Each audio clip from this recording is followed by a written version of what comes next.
Hi student, आप लोगों का गुजराती में चैप्टर नंबर 3 जो कि मैं आपको एक्सप्लेन कर रहा हूँ। तो आपका चैप्टर नंबर 3 है बिरबलनी खिचड़ी। यानी बिरबलनी खिचड़ी यानी बिरबल जो खिचड़ी बनाता है वो यानी इसमें बताया गया है। तो कैसे, आइए चैप्टर के अंदर हम देखते हैं। બિરબલ કેટલી ઠંડી છે, યમુનાનું પાણી પણ થ્રીજી ગયું છે। આવા સમય નદીમાં પગ મૂકવો તે પણ મુશ્કેલ ભર્યું છે।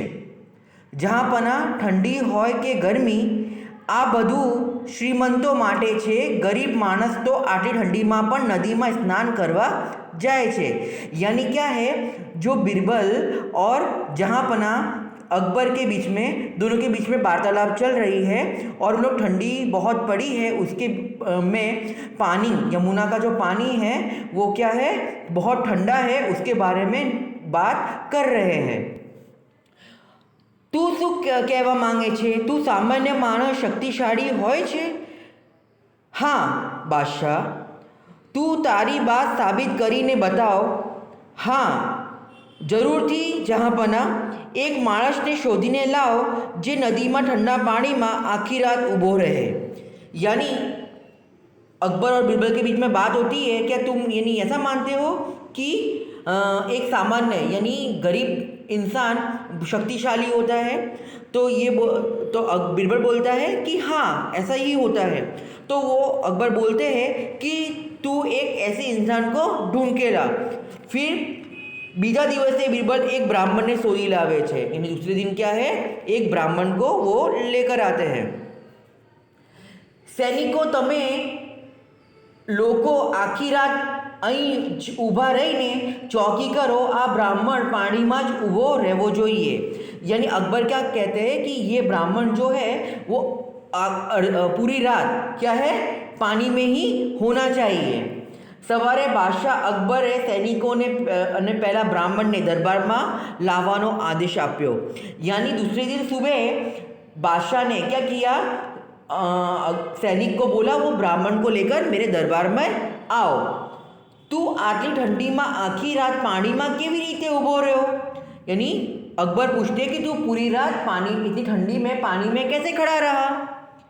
राजन, मैं आखी रात प्रभुનું સ્મરણ કર્યું, વચ્ચે વચ્ચે તમારા મહેલમાં પ્રકાશિત દીવા ने જોતો રહ્યો।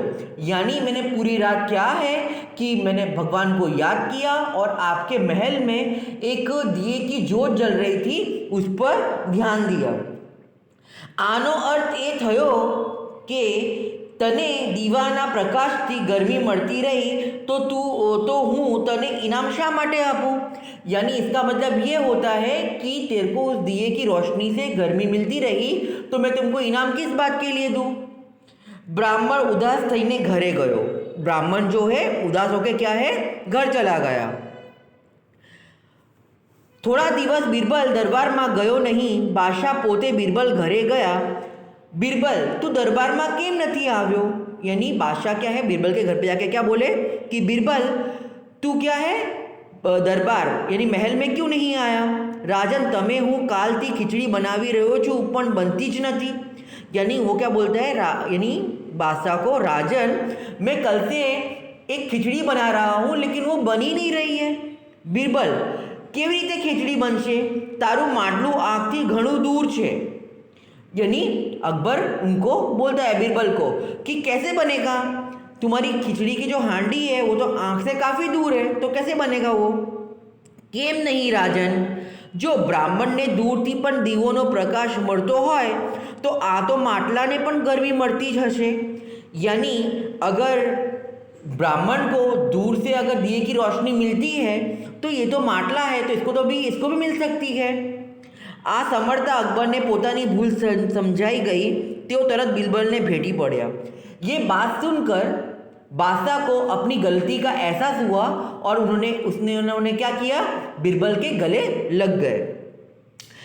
આવતી કાલે પહેલાં બ્રાહ્મણને દરબારમાં લઈ આવજે, હું તેને તેનું ઇનામ આપીશ। हाँ પણ તું खिचड़ी बनावतो, અહીં બેસી न रहतो।